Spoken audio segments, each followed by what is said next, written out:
accueille aujourd'hui avec un look reproduction. En fait, c'est Julie Loves Mac qui a fait ça en août 2010, un look que j'ai toujours trouvé sublime et j'avais envie de vous en faire une version à moindre prix. J'ai essayé d'utiliser des produits qui étaient moins coûteux pour que vous soyez en mesure de refaire le look même si vous avez un peu moins de sous puis que vous ne pouvez pas vous procurer dans le fond des produits MAC ou des choses comme ça. Et bref, j'avais toujours voulu reproduire ce look-là tellement je le trouve magnifique. C'est enfin chose faite. Alors, allons voir les étapes pour ce tutoriel-là. Ce qu'on commence par faire, c'est mettre quelque chose qui va nous permettre d'adhérer les fards et que ça soit le plus smoky possible. Donc on utilise un crayon noir, vous prenez celui de votre choix. Vous pouvez prendre ce qui se trouve en pharmacie. Le crayon noir, vous n'avez pas besoin non plus de payer cher pour que ce soit efficace. Donc je vais tout simplement me mettre près de la ligne des cils et je m'assure qu'il y en a bien dans la ligne des cils pour ne pas avoir de démarcation blanche entre mon œil et le reste du noir. Donc ici, je mets aussi du crayon à l'intérieur de l'œil.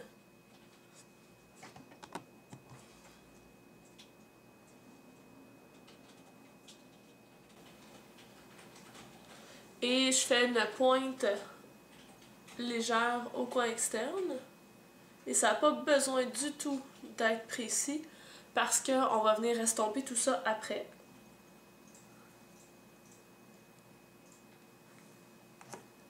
On prend ensuite un pinceau, idéalement à poil synthétique. Moi, je prends un pinceau crayon, je trouve qu'au niveau précision, ça va mieux. Et je viens tout simplement estomper le tout vers le creux. Je ne dépasserai pas le creux avec le noir. Donc, lorsque je sens que mon œil se termine et que je suis près de mon os, ben, j'arrête tout simplement d'appliquer la couleur. Je prends aussi la peine de le faire au niveau du rotocille inférieur.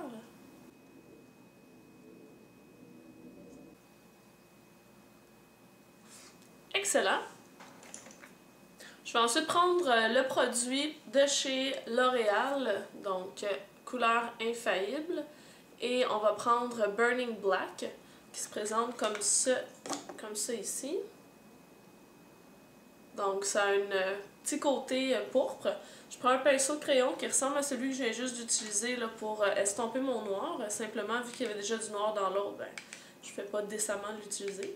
Je prends un pinceau de crayon juste pour être plus précise. Et ce qu'on fait, c'est qu'on va venir travailler le coin interne et externe avec le Burning Black. Et on ne dépasse pas vraiment l'endroit où on a mis notre noir. On va venir estomper par la suite. Donc je fais le coin interne, j'en mets même directement au coin interne.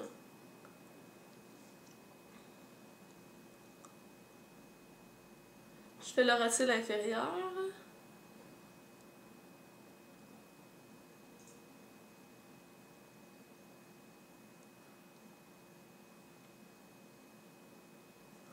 Parfait. On fait le coin externe. Important quand on fonctionne avec des couleurs foncées comme ça, de tapoter au lieu de frotter la couleur. Comme ça fait un peu moins de chute.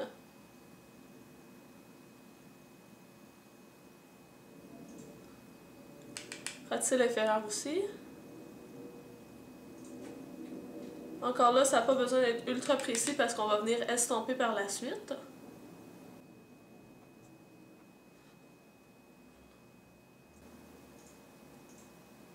Donc comme vous pouvez voir, j'ai laissé l'espace à peu près à la hauteur de ma pupille, un peu plus vers le coin externe libre, à la fois en dessous et en haut, parce que c'est là qu'on va venir appliquer notre couleur flash qui va faire toute la différence.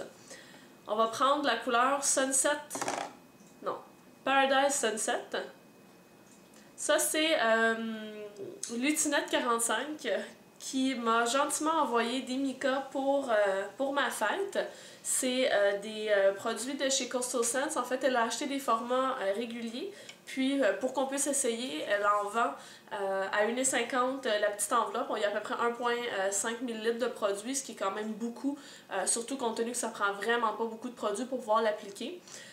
Donc, toujours agréable. Si vous voulez vous acheter le produit complet, il y en a sur le site de Coastal Scents, c'est 8 $ pour 2 grammes. Pour vous donner une idée, la folie d'iris de chez Les Oitiers, c'était 2 grammes et ça coûtait 18 $. Donc, ça vaut quand même la peine sur le site de Coastal Scents. Donc, je vais prendre cette couleur-là et un pinceau plat comme ça ici. Je vais tout simplement ouvrir la petite pochette. Faire attention de ne pas l'échapper parce que sinon... Donc, on a juste à presser le pinceau sur le bord de l'enveloppe pour se prendre un peu du produit. Puis le tour est joué, on est capable de l'appliquer. Donc, je fais tout simplement le tapoter, le déposer. Puis, comme vous pouvez voir, là, j'en ai vraiment quasiment trop en ce moment. Là, parce qu'après ça, quand je vais voir l'estomper, ça va nous faire un beau... des belles petites chutes en dessous, mais c'est normal, c'est un produit qui est en poudre libre. Et je prends ce qui me reste sur le pinceau et j'en mets en dessous. Donc je fais attention de passer sous mes cils pour justement faire le moins de chutes possible.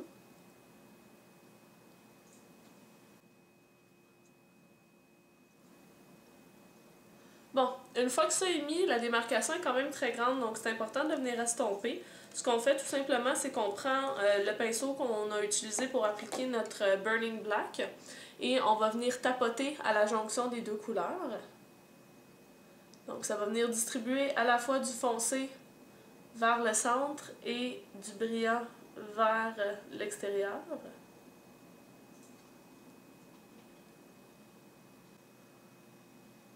C'est important qu'on ait l'impression que ce soit vraiment un fondu et non pas des barres là, distinctes. Super, il nous reste juste à faire notre travail d'estompage. Donc je prends mon pinceau estompeur de la marque Elegant qui est vendu chez Uniprix et je passe tout simplement sur les barres externes du maquillage comme d'habitude.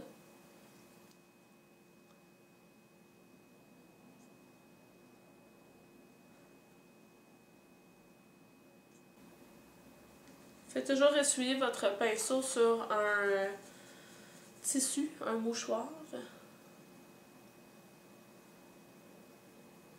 Sinon, vous faites juste étendre de plus en plus loin là, les paillettes et le Burning Black.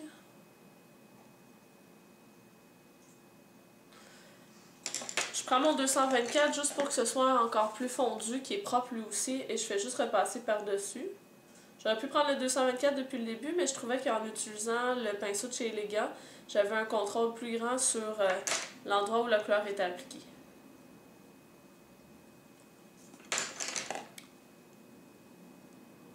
Donc on reste quand même beaucoup sur la paupière mobile en fait. Important d'enlever les chutes, sinon on a l'air mort.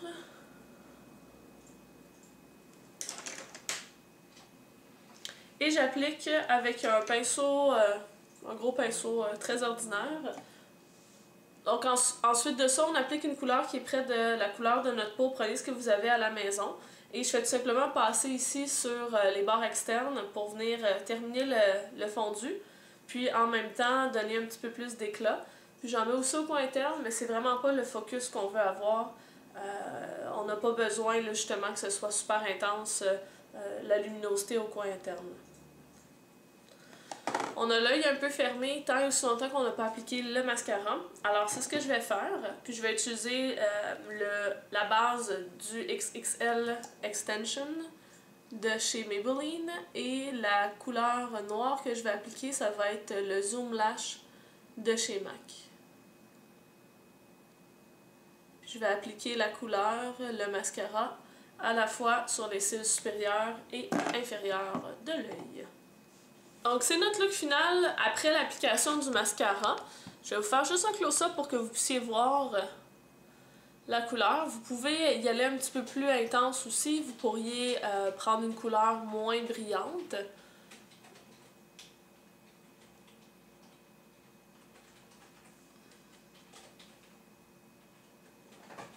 J'ai retouché aussi mon cache-cerne pour être certaine d'avoir justement l'air non cadavérique.